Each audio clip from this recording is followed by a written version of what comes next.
जो औरतें विधवाएं हैं, बेवा औरतों से धंधा मत कराओ, इन्हें पत्नी का दर्जा दो, इन्हें सम्मान के साथ अपने इन्हें संरक्षण अगर देना चाहते हो तुम तो अपनी पत्नी बना के रखो। मैं तुम्हें 4 तक शादी करने की इजाजत देता हूँ। अच्छा, वो 4 शादियां इस कॉन्टेक्स्ट में आ रही 4 विशेष परिस्थितियों में, ऐसा नहीं है कि हर मुसलमान 4 शादी करेगा। हैं। यहाँ तो ये मान लिया गया। नहीं, वो गलत परंपरा पड़ जाती है। उन्होंने कहा था कि अगर जरूरत पड़े तो मैं तुम्हें 4 तक पत्नी रखने की इजाजत इसलिए देता हूँ कि वहां उस समय मर्द कम थे, औरतें ज्यादा थी। ठीक है। फिर उन्होंने कहा ब्याज लेना हराम है। जो सच्चे मुसलमान हो आज भी ब्याज नहीं लेते। मैं आपको अपना व्यक्तिगत अनुभव बताऊं। एक बार मुझे पैसे की जरूरत पड़ गई, मेरे एक मुस्लिम मित्र हैं, उनसे मैंने 2 लाख रुपए ले लिए और 3 महीने बाद लौटाई तो मैं उन्हें ब्याज देने लगा तो उसने हाथ जोड़ लिया कि मुसलमान ब्याज नहीं ले सकता। उसने जो मैंने 2 लाख रुपए लिए थे, 2 के 2 ही उन्होंने वापस लिए। ठीक है। नशा करना हराम है, कोई सच्चा मुसलमान शराब भी नहीं पीता। ठीक है नहीं।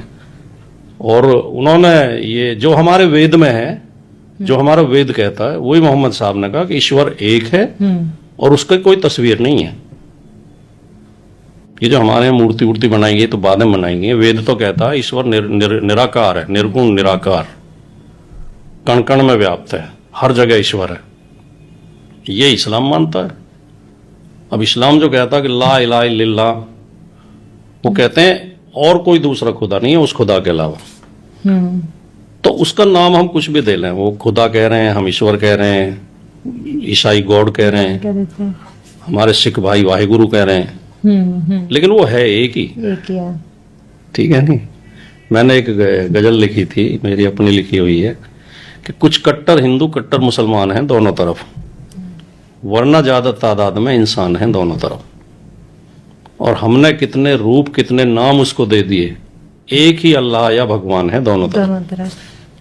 तो है सबका एक ही। और इस बात को हम अगर समझ जाएंगे, जो सच्चा धार्मिक होगा वो कभी सांप्रदायिक नहीं हो सकता, क्योंकि सच्चा धार्मिक ये मानता है कि ईश्वर एक है और हम सब ईश्वर की संतान हैं।